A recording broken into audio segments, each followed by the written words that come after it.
أوجه رسالة في كلمتين للنصارى، أقول لهم: أيها النصارى، عاملون بما يأمركم به دينكم بزعمكم. أولستم تقولون أن المسيح عليه السلام قال: من لطمك على خدك الأيمن فأدر له خدك الأيسر؟ يعني دينكم دين التسامح، دين التعايش، دين السلام. أولستم تزعمون أن المسيح عليه السلام قال: المجد لله في الأعالي وفي الأرض السلام وعلى الناس المسرة؟ يعني يدعو للتعايش، للسلام، للصفح، للسماحة. عاملون بهذا. لا تستقوا علينا بأمريكا. عار أن يذهب بعضكم إلى السفارة الأمريكية ويقول نطلب الحماية الأمريكية. أنا أعرف أن بعض العقلاء من النصارى أنكروا على هذا المخبول أشد الإنكار، لكن دي فضيحة. لا تستقوا علينا بأمريكا، فإنا لا نخاف أمريكا. نحن لا نخاف إلا من الله. نحن على أتم الاستعداد أن نروي الأرض من دمائنا قبل أن يطأها قدم معتدي. ما تهتناش، ما بنخافش. نحن لا نخاف إلا من الله عز وجل. ثم أقول لهم أيضا: إن كانت عندكم مشكلات فعندنا أضعافها. نحن كمسلمين نشعر بالاضطهاد دائما وأبدا. المسلمون في كل مشكلة تقع دائما يأتون برد الفعل ولا ينشئون الفعل أبدا. فبنقول لكم: أنتم شركاؤنا في الوطن، لكم ما لنا وعليكم ما علينا، وديننا يأمرنا بالعدل معكم وبعدم ظلمكم، وديننا يأمرنا بمعاملتكم بالبر ما دمتم لا تعتدون على ديننا ولا على دمائنا ولا على أعراضنا ولا على أموالنا. هكذا أمرنا ربنا. لا تستقوا علينا بالخارج. فليجلس العقلاء منا ومنكم، نقعد وكل يبرز المشكلات التي عنده ونضع لها أنسب الحلول. وإحنا عايزين نتعايش. لازم الناس يشوفوا هبة الحكومة دي. أي حد يغلط مهما كان يحاسب. عايزين كما يقول المثقفون أن نعلي سيادة القانون. لو شيخ الأزهر خالف القانون يتحاسب. لو راعي الكنيسة خالف القانون يتحاسب. لو رئيس المجلس الأعلى العسكري خرج على القانون يتحاسب. ده احنا بنحاسب حسني مبارك دلوقتي. الكلام ده يزعل حد؟ الكلام ده يختلف عليه اثنان. لو أكبر شيخ عندنا ارتكب مخالفة يتحاسب. لو ثارت شبهة أن في الجامع الأزهر أسلحة يتفتش فورا. لو ثارت شبهة أن في كنيسة كذا أسلحة فلتفتش فورا. الكلام ده زعل حد؟ عايزين القانون يمشي على الكل، ولا احنا الدولة داخلها دول؟ لا، احنا دولة واحدة لها من يحكمها أو من ينوب في حكمها إلى أن يبايع الناس رئيسا جديدا للبلاد. أسأل الله أن يرزقنا حاكما عادلا صالحا. إنها بالوضع ده ما ينفعش. ثم أقول للعلماء، للوعاظ، للشيوخ: يجب عليكم أن تعلموا المسلمين ما هي حقوق النصارى في الإسلام. هل للنصارى حقوق في الإسلام؟ حقهم الأول أن ندعوهم إلى الله عز وجل، لأننا نعتقد أنهم كفار. ما يجيش بقى واحد بعمة يقول لي لا لا لا يعني كله حلو. كله حلو يا حاج؟ سلطة؟ حد فيكم حافظ سورة البينة؟ حفظناها واحنا بنلعب في التراب. قال تعالى: لم يكن الذين كفروا من ايه؟ من أهل الكتاب والمشركين منفكين حتى تأتيهم البينة. ما هي البينة؟ رسول من الله.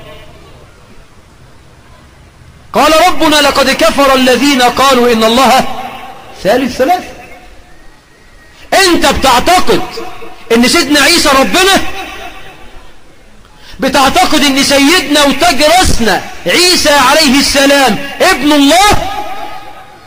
بتعتقد إنه ثالث ثلاثة؟ لا. أمال بتعتقد إيه؟ بعتقد قل هو الله أحد، الله الصمد، لم يلد ولم يولد ولم يكن له كفوا أحد. هم كفار ونحن عندهم كفار. عايزك تسأل لي أي قس تقول له: أنا لو مت على الإسلام هدخل الجنة؟ يقول لك: جنة انسى يا عمرو. صح؟ اسأله كده، قول له: هو أنا لو مت على الإسلام هدخل ملكوت السماء؟ يقول لك: لا. يبقى هو بيعتقد إنك إيه؟ كافر، أنك لا تؤمن بعقيدته، ونحن نعتقد أنهم كفار، وده ما يمنعناش من التعايش معهم، وربنا يحكم بيننا وبينهم يوم القيامة. إنما حقهم الدعوة بالكلمة الطيبة، بالدعوة الهادئة، بالحكمة والرفق والرحمة، كما قال ربنا: وقولوا للناس حسنا. فإن كان ثم جدال فبالتي هي أحسن. من اللي أمركم بكده؟ الله. قال: ولا تجادلوا أهل الكتاب إلا بالتي هي أحسن. حقهم الثاني: لا نكرههم على الإسلام. قال ربنا: لا إكراه في الدين، قد تبين الرشد من الغي. قال ربنا: وقل الحق من ربكم فمن شاء فليؤمن ومن شاء فليكفر إنا أعتدنا للظالمين نارا. الآية.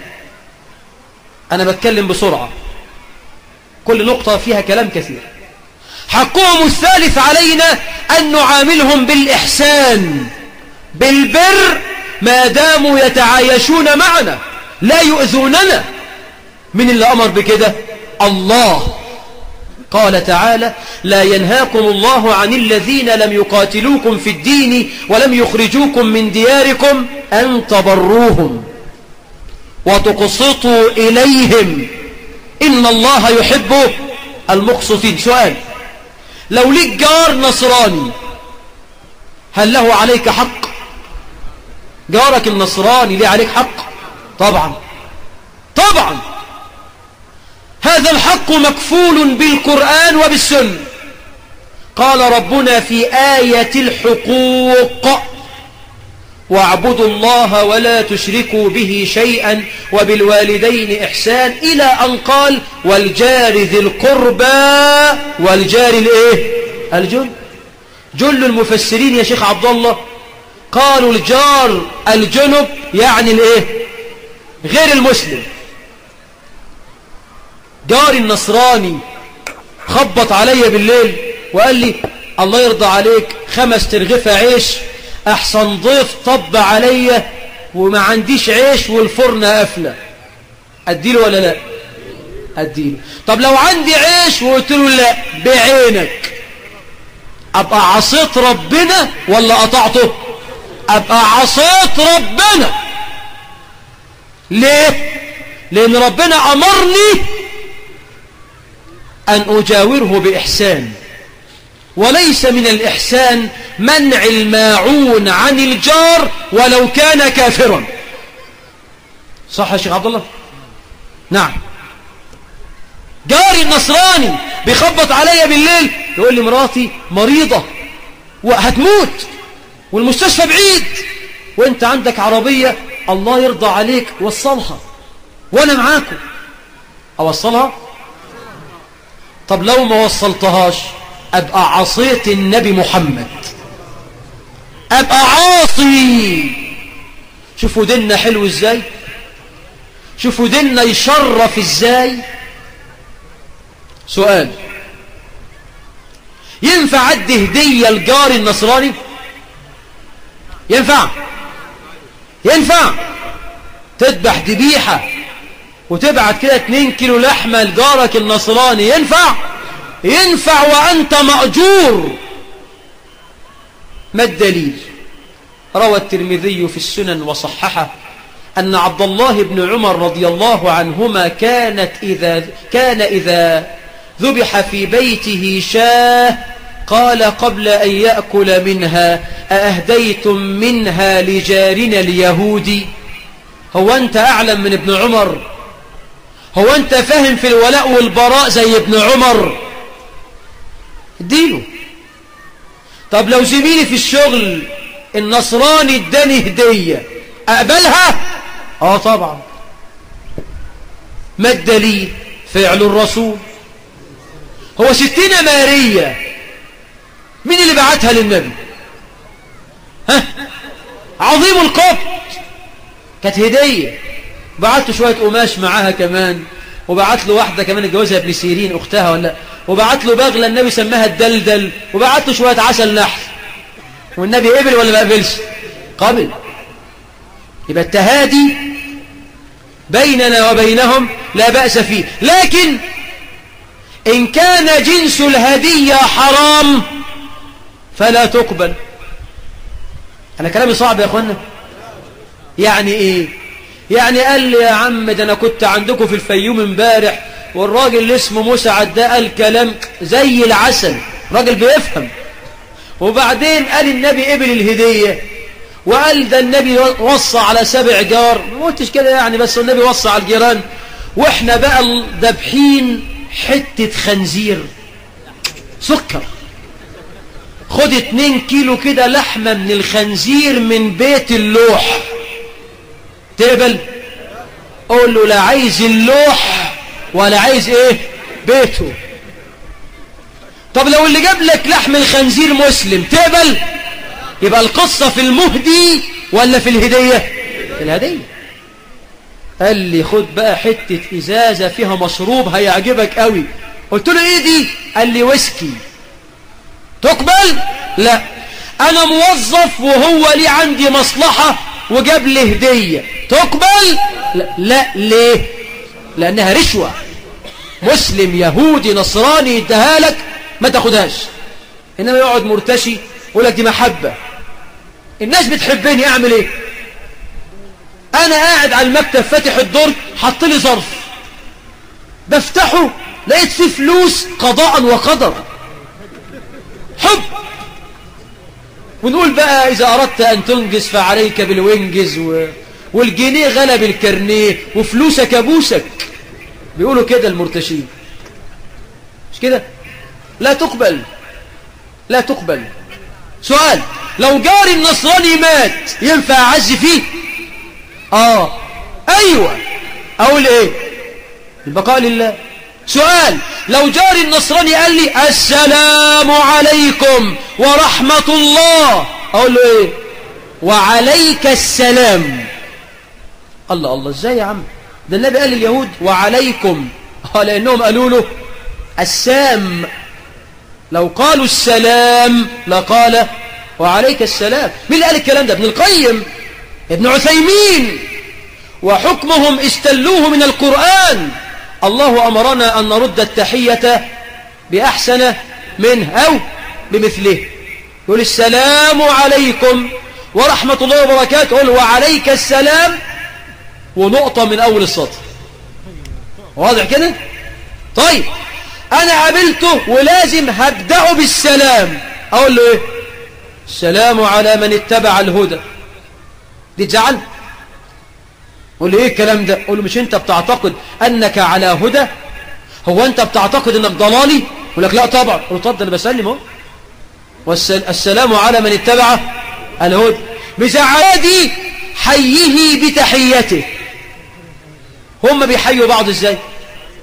ها؟ صباح الخير، مساء الخير، سعيدة، مش كده؟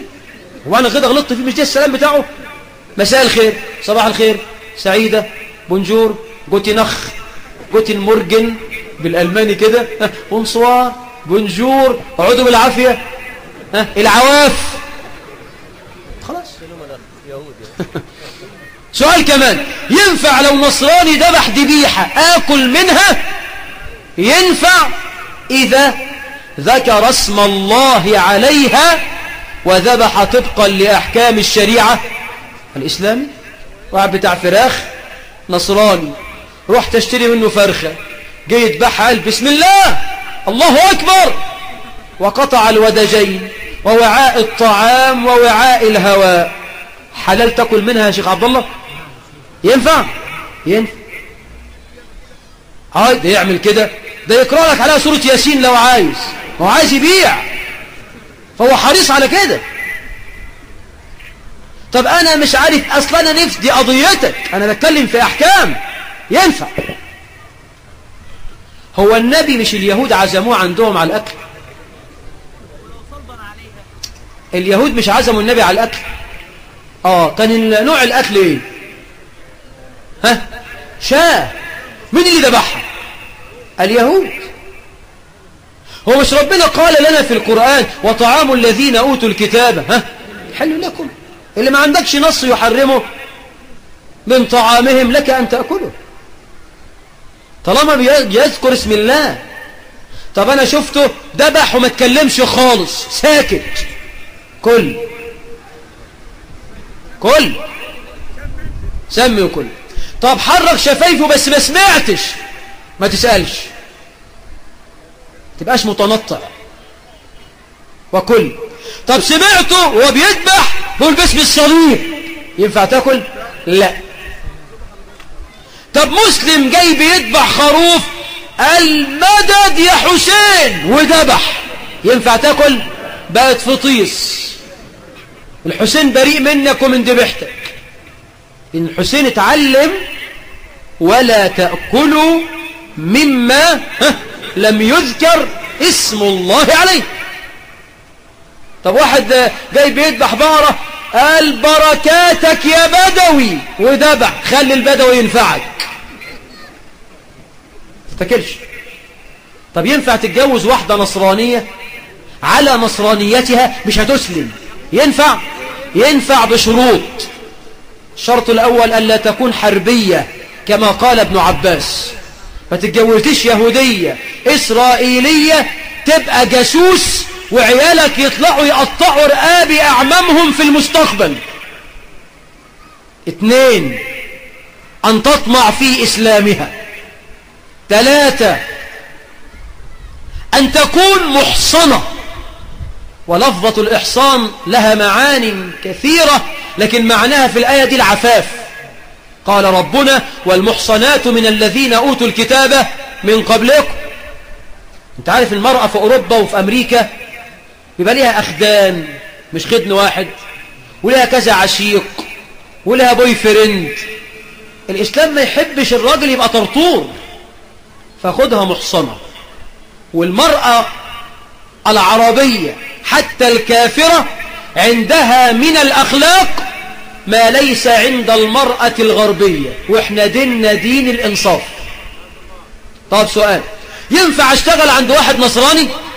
ينفع؟ ينفع إذا كان الشغل حلال. اقفل يا جدع، اقفل. صلي على المصطفى. طيب ينفع نصراني يشتغل عندي؟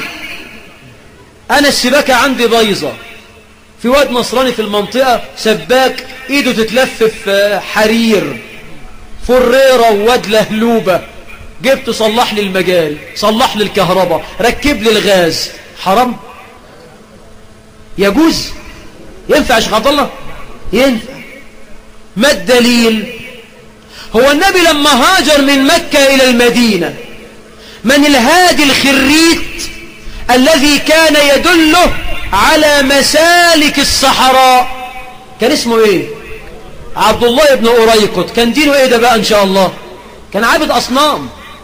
وكفرة أهل الكتاب أقرب إلينا من سائر الكفار، مش كده ولا ايه؟ طيب ينفع في العيد أقول له كل سنة وانت طيب؟ لا. لا، ليه؟ لأن في هذا إقرار مني على عقيدته الباطلة، وإحنا قلنا أنهم كفار، ومش معنى أنهم كفار إن هنظلمهم، بل نتعايش معهم. طب واحد نصراني عطس وقال الحمد لله، أقول له إيه؟ يهديكم الله، كما فعل النبي مع اليهود الذين كانوا يتعاطسون عنده. دي كلها أحكام الناس مش عارفاها، لازم نعلم الناس الكلام ده.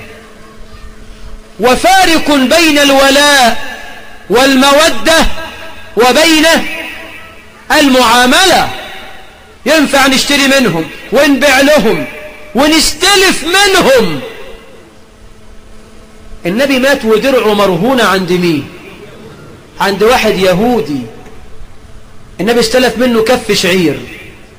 هو أنت أتقى من النبي؟ هو أنت يعني عندك ورع أكتر من النبي محمد؟ إنما المشركون نجس. أيوة، نجاسة قلب، نجاسة معتقد. بدليل أن النبي أذن لنصارى نجران أن يدخلوا المسجد ليناظرهم ويفحمهم بالحجة، وسمح للصحابة أن يربطوا ثمام الحنفي عابد الأصنام في سارية المسجد، وأدخل عدي بن حاتم الطائي النصراني إلى بيته وأجلسه على وسادته، وما قالش اغسلوها ده نجسها. مش ده كله ثابت يا مشايخ؟ لازم الناس تتعلم كده. أنا ديني بيأمرني ببغض كل كافر، لكن بغضي للكافر لا يحملني على ظلمه. قال تعالى ولا يجرمنكم شنآن قوم على ألا تعدلوا. نعملهم بالبر. هقول حاجة واحدة بس أختم بيها. عبد الله بن المبارك كان من جيرانه واحد من اليهود، عرض داره للبيع. جاء المشتري قال كم تطلب؟ قال له 2000 دينار. قال له اتفضل. قال بقي مثلها. قال له ليه إن شاء الله؟ هذا ثمن الدار. قال بقي ثمن الجوار. قال وتبيعون الجوار معشر يهود؟ ده اليهودي مش يبيع الجوار، ده يبيع أبوه. قال له اسألني الأول جارك مين؟ قال له من؟ قال إمام المسلمين، إن استطعمته أطعمك، إن استكسوته كساك، إن احتجت عاد عليك بمعروفه. يبقى شاف الخير من المسلمين ولا الشر؟ الخير. فعلم ابن المبارك بذلك، فبعث له ب4,000 دينار وقال هي لك ولك الدار ابقى فيها.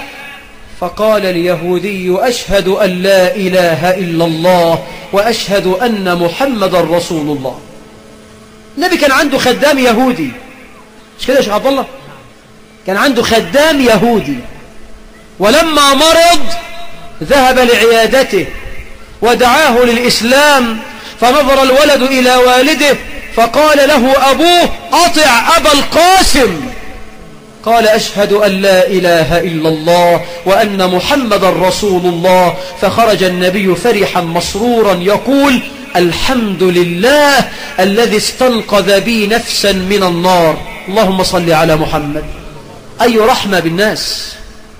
صدق ربنا عندما قال فيه وما أرسلناك إلا رحمة للعالمين.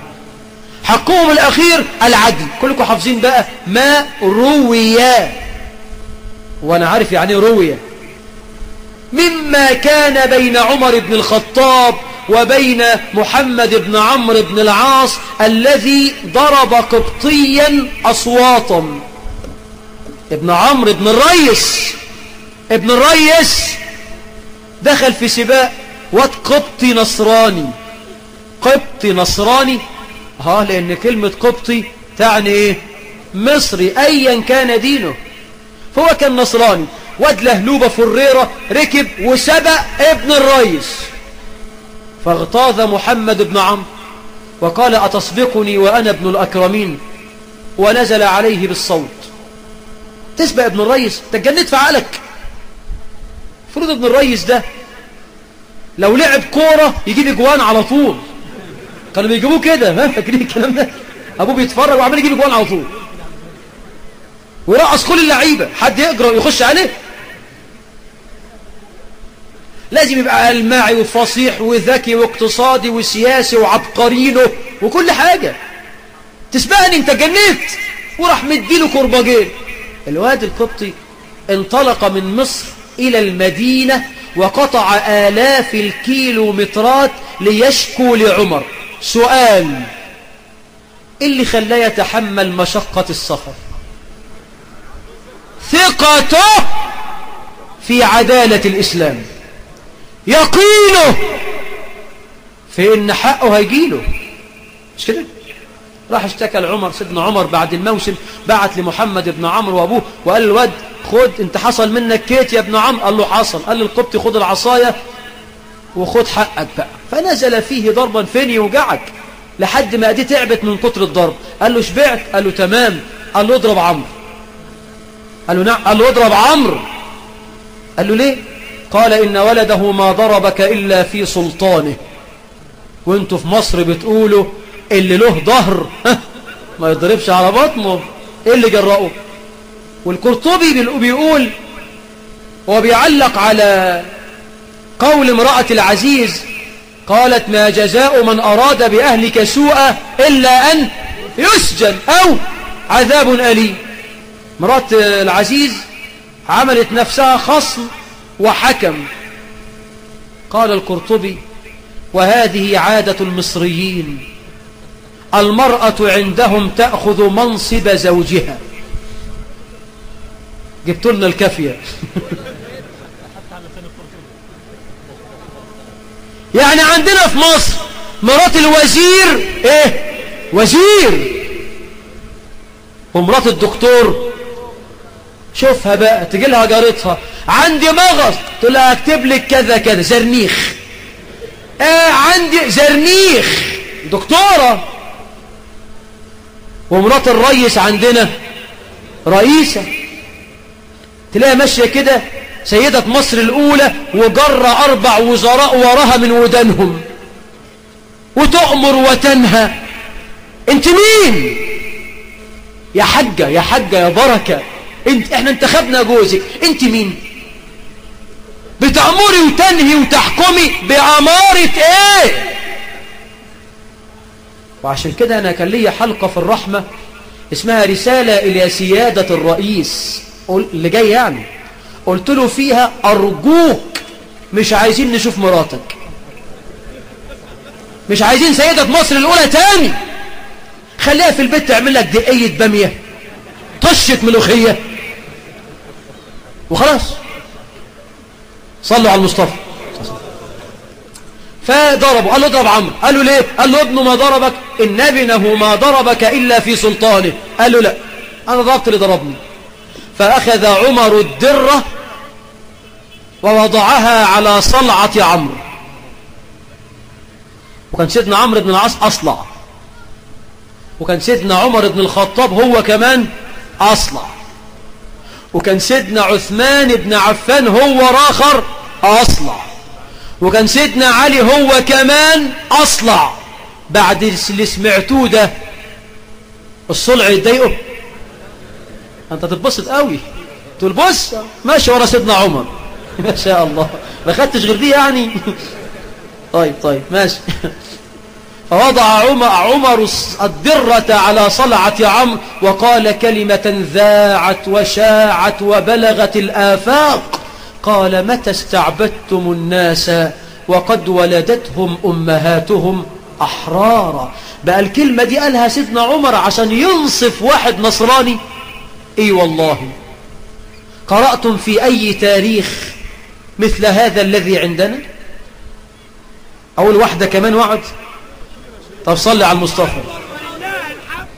الله أكبر، الله أكبر. اللهم ارزق مصر وأهل مصر حاكما كمثل عمرو أو كمثل عمر بن الخطاب. آمين آمين. أخي يقول حتى لو كان أصلع مش مشكلة.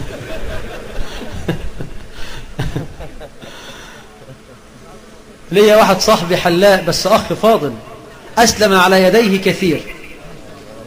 رجب كل ما يتصل بيا أقول له، يقول أنت نسيتني، أقول له مستحيل أنساك. هو أنا حلائي زيك فين؟ هو بيني وبينك فرق؟ مفيش. صلي على المصطفى. المهم اللهم ارحم الحلاقين يا رب. المهم عمر هختم بدي فعلا.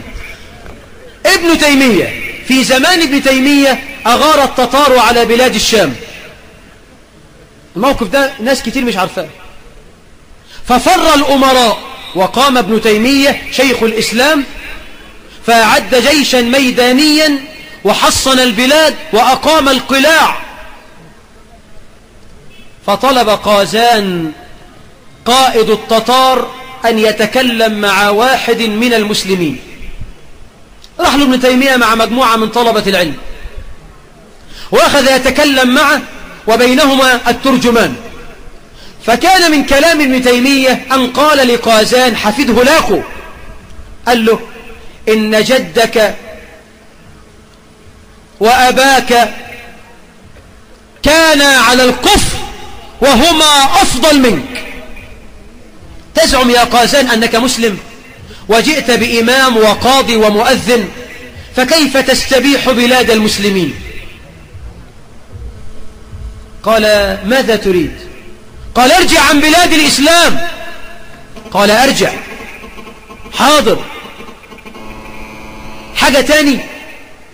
قال أطلق الأسارى، انتوا أسرتوا ناس مننا سيبوهم. قال السمع لك، أطلقوا أسارى المسلمين. فقال ابن تيمية بل أهل ذمتنا قبل أهل قبلتنا. النصارى الأول اللي أسرتوهم، أهل ذمتنا قبل أهل قبلتنا، وما رجع إلا بأسارى المسلمين والنصارى. هذا دينكم، دين مشرف. حق لك أن تشمخ بأنفك في أعلى سماء وترفع يديك وتقول الحمد لله على نعمة الإسلام وكفى بها نعمة. هذه رسائل سريعة يا شباب، تنبهوا للفتن التي تحاك، تيقظوا لهذه المؤامرات، فوتوا الفرصة على من يريد أن يحرق البلد. بلدنا مصر تنزف. عايزين نلقم الجراح، عايزين البلد تقف على رجليها، وبعد كده ننظر إلى ما نحتاج إليه. أسأل الله أن يجنب بلدنا كل الفتن ما ظهر منها وما بطن. أحبكم في الله. أقول قولي هذا وأستغفر الله لي ولكم.